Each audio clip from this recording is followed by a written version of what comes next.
Vous écoutez Radio Shalom sur le 94.8 FM. 94.8 FM.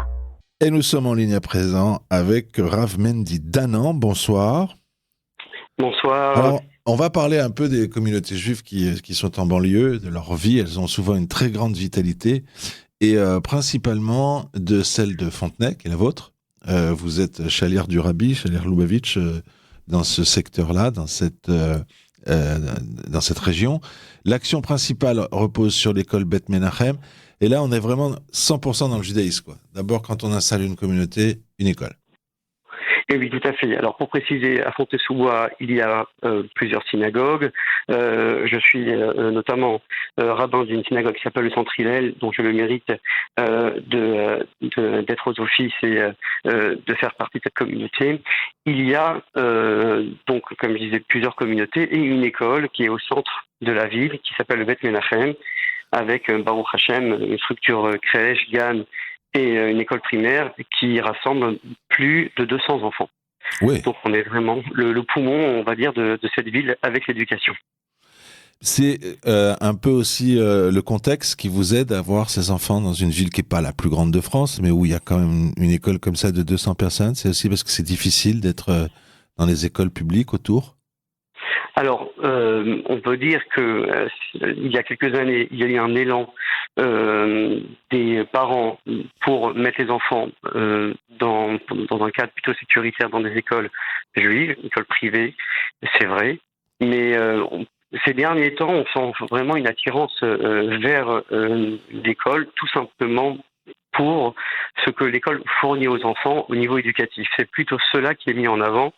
Peut-être c'est une conjugaison des deux, mais c'est ce que je ressens en tout cas ces derniers temps. Il y a vraiment une recherche d'une éducation particulière, ciblée, avec un niveau et une bienveillance qu'on donne aux enfants. C'est le ressenti qu'on a lorsque les parents se présentent dans notre école. Avec le sourire des Lubavitch, évidemment. Parce que vous nous dites bienveillant, mais il nous faut le... si c'est pas fait dans la simcha, on a raté quelque chose. Vous avez toute une communauté, en fait. Vous avez toute une communauté, en fait, autour de vous. Et oui, toute une communauté qui a évolué progressivement. Moi, je suis de Fontenay, donc j'ai pu voir l'évolution de ces communautés dans le Shalom, dans l'entente, dans ce qui a fait en réalité une ville très sympathique où on plusieurs synagogues avec une coordination entre les synagogues et le Bet Ravad avec l'école qui génère énormément d'énergie dans la ville au niveau de l'éducation, mais pas que, parce qu'il y a aussi d'autres actions sociales du Bet Menachem et du Bet Ravad. Oui, vous agissez aussi au niveau du social dans la communauté. Oui, l'exemple type, c'est à partir enfin, en tout cas, pour cette action des repas du Shabbat, c'était lorsque on avait fait une réunion par Zoom entre plusieurs shluchim en se disant qu'il fallait faire attention, que les gens n'osaient pas sortir de chez eux, les gens seuls, et qu'ils préféraient quasiment ne rien manger, mais ne pas prendre le risque de sortir, surtout les gens âgés, les personnes âgées. Et donc on s'est dit qu'on allait chercher autour de nous les gens qui étaient seuls et qui avaient besoin qu'on vienne les voir. Et c'est comme ça que tous les vendredis, on est parti, on a découvert des gens vraiment seuls. Ça a été notre objectif, c'est des gens qui n'ont pas de personnes qui s'occupent d'eux. Et on a commencé à faire depuis 3 ans, depuis avril 2020, des repas du Shabbat, une trentaine de repas qui sont distribués chaque vendredi. Et on avait on a découvert des gens et le sourire qu'on leur apporte. D'ailleurs, on a appelé cette action le sourire du Shabbat parce que on apporte directement des plats du Shabbat avec des chalotes, avec du jus de raisin. Et c'est individuel. Je peux vous dire qu'on m'appelle parfois pour des gens qui sont en très grande difficulté, même au niveau santé, et je me déplace avec des bénévoles.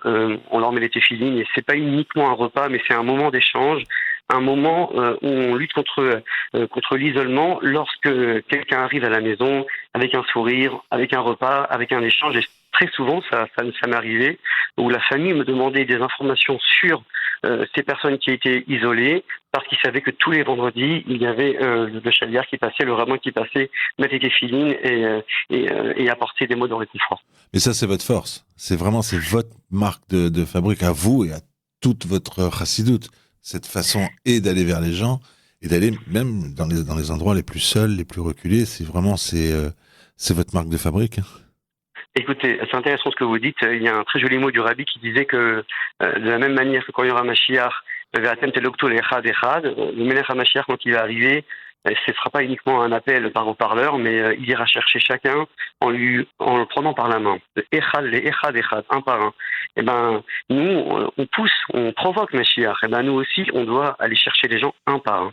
Bien sûr que c'est très difficile lorsqu'on doit à la fois gérer le clan, c'est-à-dire de manière générale le groupe, l'ensemble, la communauté dans son ensemble, avec des programmes qui s'adressent au grand public, et en même temps se dire oui mais lui il viendra pas, donc il faut que j'organise quelque chose pour lui. C'est difficile de conjuguer les deux, mais là est tout le mérite, où sans caméra, sans rien, aller voir une personne qui est seule et se dire que c'est ça le vrai mérite, oui. Là, quand vous parlez d'une étiquette, c'est un mot du Rabbi, c'est quelque chose de très clair quant à la démarche aussi individuelle qu'il faut avoir. Alors, vous lancez une campagne pour soutenir vos institutions, et nous, on est très contents d'être à vos côtés. C'est une campagne à l'Odon, chacun connaît le principe. Vous voulez dire un mot ? Oui, alors, on a fait exprès de dire que c'est une tombola et pas une campagne. Je vous taquine un petit peu. Ah, qu'est-ce qu'on gagne? Ouais. Alors... Parce que c'est vrai que c'est pour ramasser des fonds, mais tout le principe c'est la tombola. C'est-à-dire que on a eu l'idée donc de faire gagner une petite voiture Citroën Ami électrique très sympa. On peut la conduire à partir de 14 ans. Enfin, c'est une voiture qui fait le buzz. Et on a proposé de vendre des tickets à tout celui qui serait intéressé avec un cercle immédiat sur Alodon. Et donc, le ticket est à 260 €. On donne 6 € sur 10 mois. On peut prendre 2 tickets. Et si on en prend 2, on en gagne un troisième, naturellement. On est très commercial chez nous. Et le principal, c'est arriver à ramasser les fonds pour que nous puissions non seulement tenir, c'est-à-dire continuer nos projets parce qu'ils sont magnifiques, mais pas que.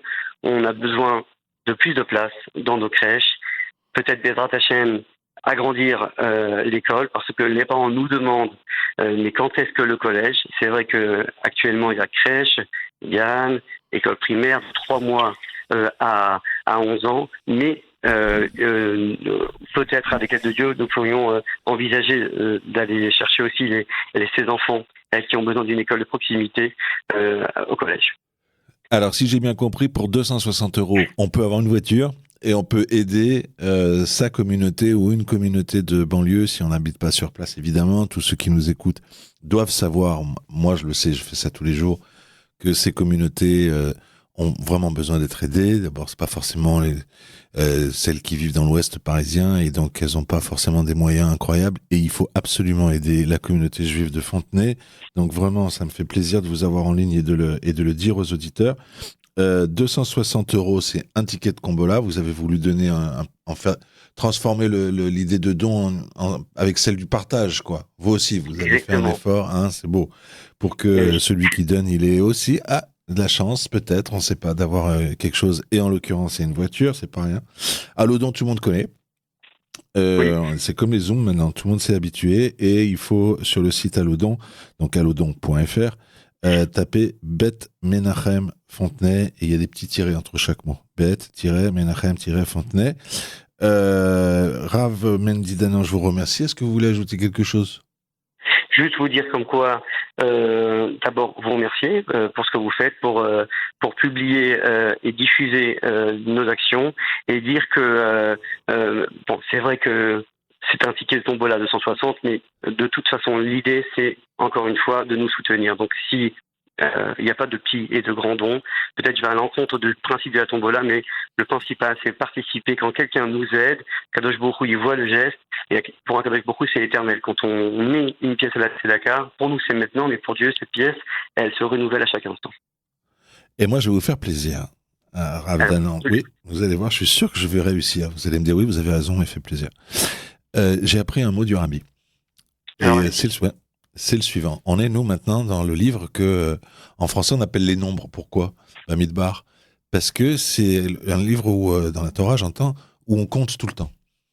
Et donc, paraît-il, mais bon, c'est quelqu'un de très sérieux qui me l'a dit, que le Rabbi a expliqué la chose suivante, le Rabbi Lubavitch. Pourquoi on compte? On compte parce que on dit 1, 2, 3, 4, et donc, chaque juif il n'est pas plus important que celui qui est avant ou celui après.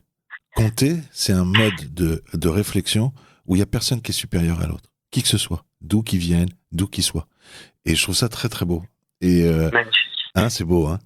Et ça vous correspond tellement, les Lubavitch, que franchement, ça me fait très plaisir de rapporter cet enseignement, et j'étais sûr que je vous ferais plaisir. Écoutez, vous l'avez réussi, et chez Chassidim, chez Chabad, on a l'habitude de conclure quand on dit un mot du Rabbi, on dit les Chaim. On l'a avec un petit Chaim à la main, mais je vous dis déjà les Chaim. Les Chaim. Allez, et tous nos vœux de succès pour le Bet Lubavitch de Fontenay. N'oublie pas, la campagne à l'Odon, c'est maintenant. Bet Menachem Fontenay. Merci à vous. Bonsoir, Rav Mendy Dalan. Bonsoir et des bonnes Shabbat Shalom. Sur votre téléphone portable, retrouvez-nous en téléchargeant l'application Radio Shalom ou en cliquant sur radioshalom.fr.